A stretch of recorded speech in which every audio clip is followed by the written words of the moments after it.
He aquí vienen días, dice el Señor, en los cuales enviaré hambre a la tierra, no hambre de pan, ni sed de agua, sino de oír la palabra de Dios.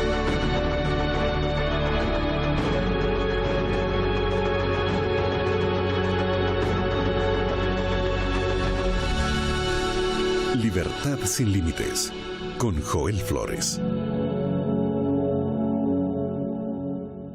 En el capítulo 13 de Apocalipsis encontramos la descripción de dos bestias. La primera, que sale del mar, y la segunda, que sube de la tierra.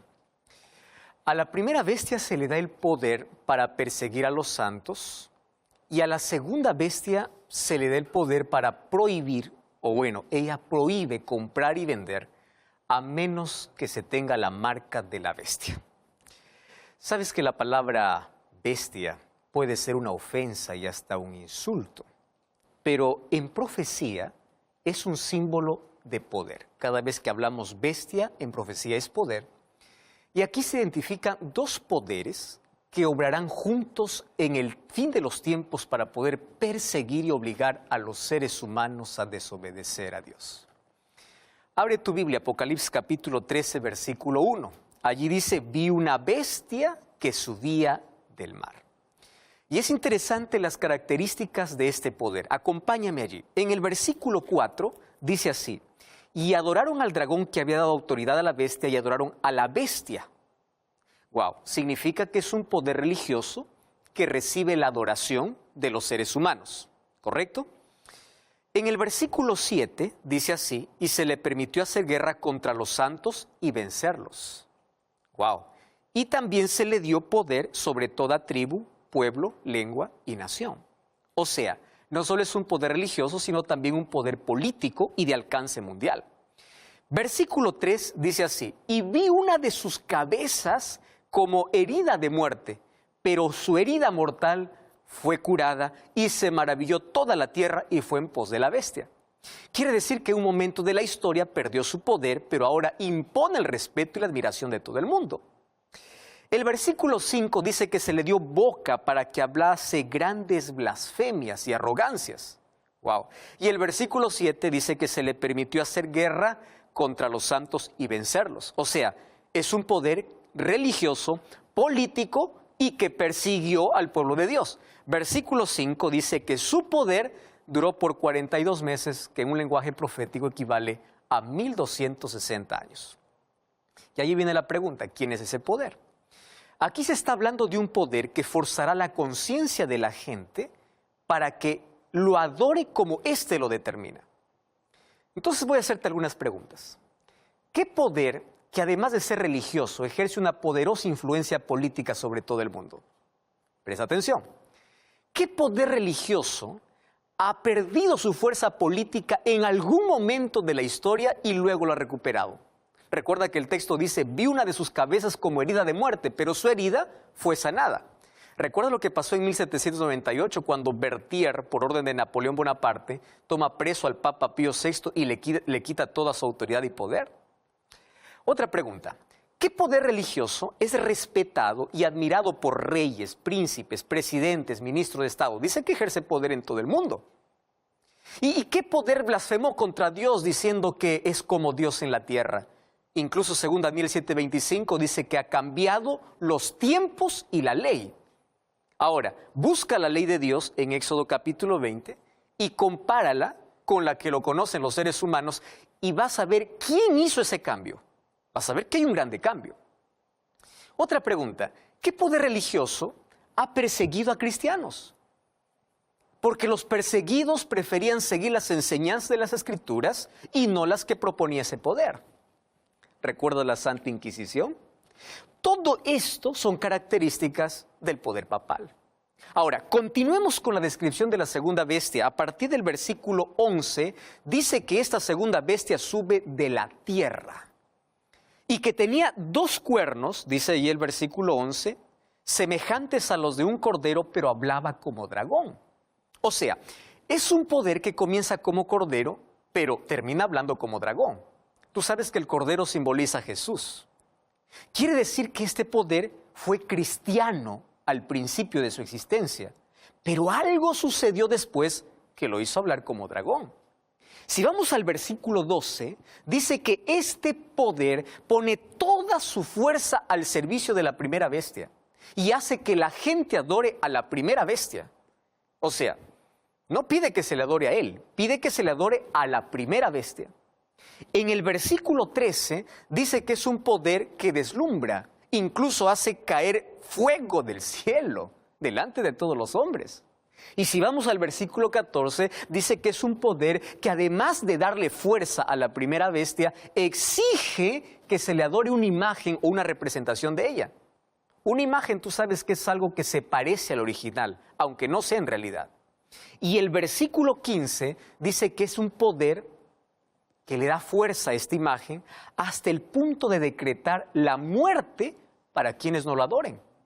Y el versículo 16 y 17 es tan enigmático, porque ordena poner la marca de la bestia sobre todo el mundo para que nadie pueda comprar ni vender a menos que no tenga la marca. Entonces, ¿quién es ese poder? Aquí vamos a algunas preguntas. ¿Existe algún país poderoso en el mundo que en los comienzos de su historia fuera una nación cristiana? Una nación estudiosa de las Escrituras, defensora de la libertad, de acuerdo a la conciencia, o sea, hablaba como cordero. ¿Existe un país poderoso que, habiendo tenido ese origen, se fue convirtiendo con el tiempo en una nación secularizada? Y hoy es la cuna de toda clase de ideologías y filosofías que no pasan de ser la voz disfrazada del dragón, como dice aquí la Biblia. ¿Cuál es ese país que deslumbra por su tecnología, su poderío militar, y que la historia presenta como el único país que un día se atrevió a hacer caer literalmente fuego del cielo, destruyendo así a otras ciudades? Ahora, hasta aquí es fácil identificar también este segundo poder, porque está hablando de Estados Unidos de América en la profecía. Pero ¿sabes qué? La Biblia menciona otras características que se cumplirán en el futuro muy cercano. ¿Qué cosa es lo que todavía no se ha cumplido? Es que este país acogerá un día de la semana como símbolo del primer poder mencionado en el capítulo 13. Y este país va a exigir que todo el mundo adore a Dios en ese día y aquellos que no lo obedezcan no podrán comprar ni vender. Y Apocalipsis capítulo 13, versículo 18 dice, aquí hay sabiduría. El que tiene entendimiento cuente el número de la bestia, pues es número de hombre y su número es 666. Y aquí aparece este misterioso número 666 que ha producido toda clase de especulaciones. Código de barras, la vacuna, un microchip en la piel. ¿Sabes que en la Biblia el número 7 es símbolo de perfección? Dios bendijo el séptimo día de la semana y le dio el carácter sagrado. El número 7 en la Biblia aparece 323 veces y en todas ellas se refiere a Dios, a sus obras de misericordia y de juicio. El número 7 es símbolo de Dios, es símbolo de su poder, es símbolo de su gobierno. Pero el número 6 aparece 92 veces en la Biblia. Y en todas las referencias tiene que ver con el hombre, con sus obras, con su herencia, con su destino. Y la Biblia dice que el hombre fue creado en el sexto día. Y a partir de ese momento el número 6 fue el símbolo de hombre y su relación con su imperfección. Entonces aquí el número 6 es repetido 3 veces. Si el 6 es el símbolo del hombre, quiere decir que aquí existe un poder desesperado, que en su desesperado intento humano quiere alcanzar la perfección divina. Un poder que pretende ser Dios pero no lo es. Un poder que exige que los seres humanos lo adoren, pero solo es un poder humano. Y su engaño consiste en pretender que los hombres acepten lo humano como si fuera divino. Intenta tranquilizar la conciencia de los hombres, haciéndoles creer que sirven a Dios, cuando en realidad son súbditos del enemigo disfrazado de un poder religioso. Cuando nosotros vamos a Apocalipsis capítulo 7, versículo 1 al 3, encontramos que antes que los vientos de destrucción soplen sobre este mundo, los siervos de Dios serán sellados. ¿Y para qué? Para protegerlos de la furia de los castigos que caerán sobre nuestro planeta. Y es interesante notar que en Apocalipsis encontramos 2 grupos. Unos serán marcados y otros serán sellados. Mientras un poder coloca una marca en la frente y en la mano, en el capítulo 7 también se sella en la frente a los hijos de Dios. Entonces, al llegar a este punto, allí surge la pregunta: ¿qué es la marca de la bestia y cuál es el sello de Dios? Recuerda que quienes reciben el sello de Dios es para protegerlos de la destrucción. En cambio, en Apocalipsis capítulo 14, 9 y 10 dice que si alguno adora a la bestia y a su imagen y recibe la marca en su frente o en su mano, beberá del vino de la ira de Dios.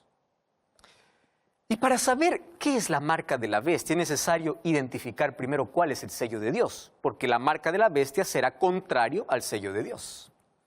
Un sello generalmente sirve para identificar a alguien o algo. El sello contiene un nombre, atributos, autoridad y el carácter del dueño del sello. O sea, en el sello de Dios deberíamos encontrar su nombre, su título y el fundamento de esa autoridad, que es su ley. Ahora, tras el sello de Dios está el deseo de salvar, pero tras la marca de la bestia está la intención de destruir. Tras el sello de Dios está el Padre, el Hijo y el Espíritu Santo, pero tras la marca de la bestia está el dragón, la bestia y el falso profeta, que Apocalipsis lo menciona. Cuando nosotros vamos a Ezequiel, capítulo 20, versículo 20, dice así: santificad mis sábados y sean por señal entre mí y vosotros, para que sepáis que yo soy vuestro Dios. Tú podrás decir, este versículo es para el pueblo de Israel. Mas el sábado ya vimos en los programas anteriores que no es para el pueblo de Israel. Nosotros ya vimos esto en los programas anteriores, que no se trata del pueblo de Israel. Ahora, si tú te das cuenta, aquí la Biblia está hablando que hay una señal. Y esta señal es para el pueblo de Dios. El sábado no fue hecho para los judíos, sino fue hecho para toda la humanidad. Y si tú analizas la Biblia, descubrirás que en la historia Dios siempre tuvo su iglesia constituida por sus hijos que están dispuestos a obedecer su voluntad. Pero también siempre hubo seres humanos que quisieron seguir sus propios caminos y rechazaron la voz de Dios. ¿Te acuerdas de Caín y Abel? Recibieron la orden de ofrecer un cordero como sacrificio a Dios. Abel obedeció y Caín decidió hacer las cosas a su manera. O sea, Caín no se lanzó frontalmente en contra de Dios. Él ofreció un sacrificio, pero no como Dios le había ordenado, sino como a él le pareció. Ahora, al final de la historia, quienes reciben la marca de la bestia no estarán frontalmente en contra de Dios. Ellos creerán que están sirviendo a Dios, pero no como el Señor lo pidió, sino como a ellos les parece que debe ser. ¿Sabes que la característica distintiva del cristianismo consiste en aceptar a Jesús como Salvador y obedecer los mandamientos de Dios? Y uno de los aspectos importantes de esa obediencia es la observancia del sábado, como dice aquí la Biblia. Y ya hemos explicado esto en programas anteriores incluso. Ahora, Ezequiel dice que el sábado es la señal o es el sello, es la identificación o la marca de Dios. Tú puedes burlarte y decir que el sábado no era para Israel. No, no puede ser, porque el sábado se instituyó en la creación cuando no existía el pueblo de Israel.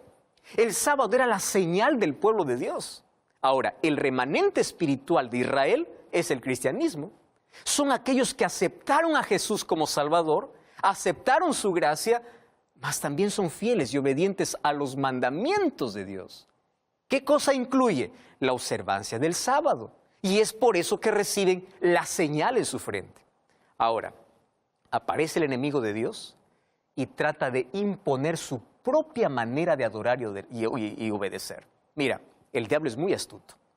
Si no consigue que tú niegues la existencia de Dios o rechaces a Dios, el diablo intentará que tú obedezcas de manera equivocada. ¿Recuerdas en el jardín del Edén? Dios dijo, si ustedes tocan de este fruto prohibido, morirán. Aparece el diablo y dice, no morirán. En la ley de Dios está, acuérdate del día sábado para santificarlo. Viene el diablo y dice, no es necesario que sea sábado, puede ser domingo. ¿Recuerdas que a Caín le dijo, no es necesario que ofrezcas un cordero, puedes ofrecer los frutos de tu campo? O sea, no es necesario hacer las cosas como Dios pide. Tú puedes hacer lo que mejor te parezca. Y justamente allí está el peligro. Pensar que estás sirviendo a Dios cuando no es así. Pensar que estás obedeciendo cuando estás realmente obrando en contra de la voluntad de Dios. Mira, busca en tu Biblia y trata de encontrar una sola declaración que diga que el sábado no es más el día del Señor, que fue cambiado por otro día, por el domingo.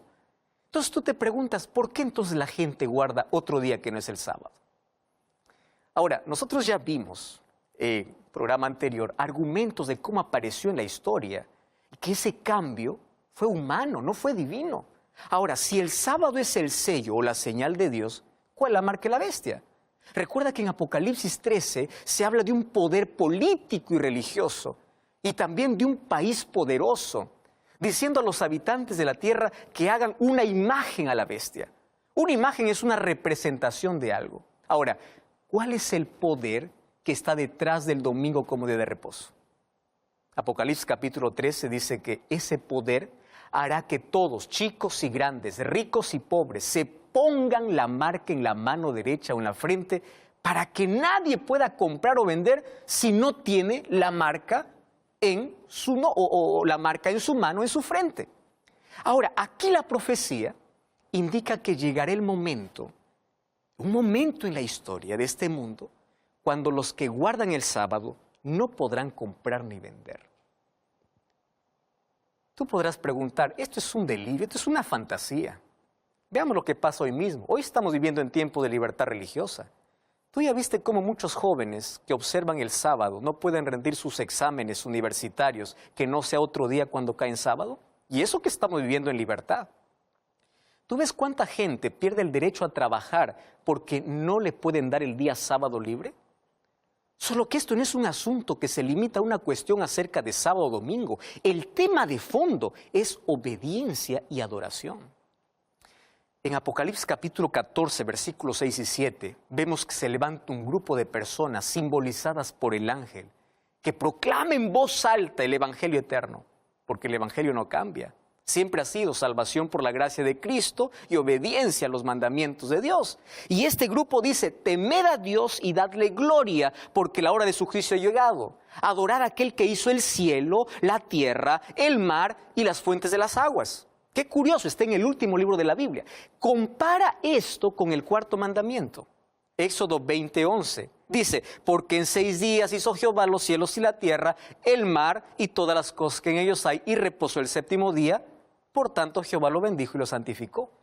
¿Te parece coincidencia que el último llamado que Dios hace a la humanidad contiene casi las mismas palabras que Él pronunció cuando declaró que el sábado es un día santo? Por eso es que el último llamado dice algo más. Apocalipsis capítulo 14, versículo 9 dice, si alguno adora a la bestia y a su imagen y recibe la marca en su frente o en su mano, él también beberá del vino de la ira de Dios. Pero en el capítulo 18, versículo 4 dice, salí de ella, pueblo mío, es un llamado de Dios, para que no participéis de sus pecados ni recibáis parte de sus plagas. Por lo tanto, este es el momento de la decisión. Ya no hay más tiempo que perder, porque los últimos acontecimientos de la historia están llegando. La marca de la bestia, querido, no tiene que ver con un chip, no tiene que ver con una vacuna. La marca de la bestia tiene que ver con una decisión. ¿Por qué dice que será en la frente? Frente significa la capacidad para decidir. Entonces, cada uno va a aceptar o rechazar la verdad. ¿Y qué significa mano? Mano significa trabajo, o sea, aquel que se somete al poder, a este poder que habla Apocalipsis 13, podrá trabajar y vender. Pero aquel que no quiere someterse a ese poder va a ser privado del trabajo. Y allí vendrá angustia para el pueblo de Dios. Entonces, en el nombre de Dios, yo te invito para que puedas revisar incluso a mayor profundidad este tema. Y hoy te invito para que tú puedas ser fiel a Dios y a su palabra. Hoy todavía tenemos tiempo porque va a llegar un momento difícil en la historia. Y la pregunta es, ¿de qué lado estarás? ¿Del lado de Dios o del lado de Satanás? ¿Qué cosa tendrás? ¿El sello de Dios o la marca de la bestia? El libro de Efesios capítulo 4, versículo 30 dice que nosotros somos sellados por el Espíritu Santo. Ah, pero una cosa aquí. el Espíritu Santo transforma nuestro corazón. El Espíritu Santo nos torna fieles y obedientes a Dios. Por eso es que el Espíritu Santo coloca en nuestro corazón la ley de Dios para que seamos obedientes naturales, porque la obediencia es el fruto de la fe y la ley es el reflejo del amor de Dios.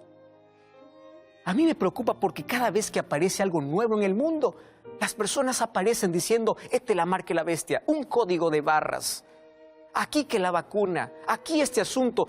Satanás está desviando del punto principal que la Biblia está hablando. Finalmente, ser marcados o ser sellados va a depender de nuestra obediencia y de nuestra fidelidad a la palabra de Dios. ¿Ya te diste cuenta que en Apocalipsis capítulo 13 hay dos poderes que Satanás levanta para perseguir al pueblo de Dios y en el tiempo del fin para poder obligar al pueblo de Dios a desobedecer su ley? Por eso es que la palabra de Dios es clara cuando dice en Apocalipsis 12:17 que el enemigo no está airado con todo el mundo, no está airado con todo aquel que dice ser cristiano. El enemigo está airado contra aquellos que guardan los mandamientos de Dios y tienen la fe de Jesús. Ahora te das cuenta por qué muchas personas no abren el libro de Apocalipsis. Porque el libro de Apocalipsis presenta con claridad los acontecimientos que hoy van a suceder. Ahora, en el nombre de Dios te pido, por favor, no quiero que me confundas aquí. Todos somos salvos por la gracia de Dios, pero la gracia que salva es la gracia que transforma. La gracia es la que nos coloca en armonía con la voluntad de Dios. La causa de la salvación es la gracia de Dios, pero la evidencia de la salvación es la obediencia, porque la obediencia es un fruto de la fe. Por la fe somos fieles a Dios. Entonces, por favor, hoy es el tiempo de poder tomar una decisión acertada. La decisión de ponerse de parte de Dios, de no defender argumentos humanos, de levantar la palabra de Dios y de pedir que Dios pueda colocar su palabra en nuestro corazón. Porque estamos ya en el fin de los tiempos y muy pronto aquellos que son leales a Dios serán marcados por Él y aquellos que no serán marcados por la marca de la bestia. Tú quieres ser fiel a Dios. Yo quiero ser fiel a Dios en todo. Y yo quiero que coloque su sello en mi corazón. ¿Tú lo quieres? Vamos a orar. Querido Dios, gracias por tu palabra. Gracias porque tu Santo Espíritu hoy llama a los corazones. Gracias porque en el libro de Apocalipsis revelas lo que va a acontecer en un futuro no muy lejano. Y hoy nosotros nos sometemos a tu voluntad porque queremos hacer tu voluntad. Nosotros no queremos someternos a ningún poder humano. Queremos someternos a tu palabra, dando la capacidad, la fortaleza y la fe para obedecer tus mandamientos, que es la evidencia de tu gracia en nuestra vida. En el nombre de Jesús. Amén. Que Dios te bendiga. Te invito a buscar una iglesia adventista el séptimo día para seguir comprendiendo esta verdad. Recuerda que la verdad te da libertad, te prepara para la eternidad.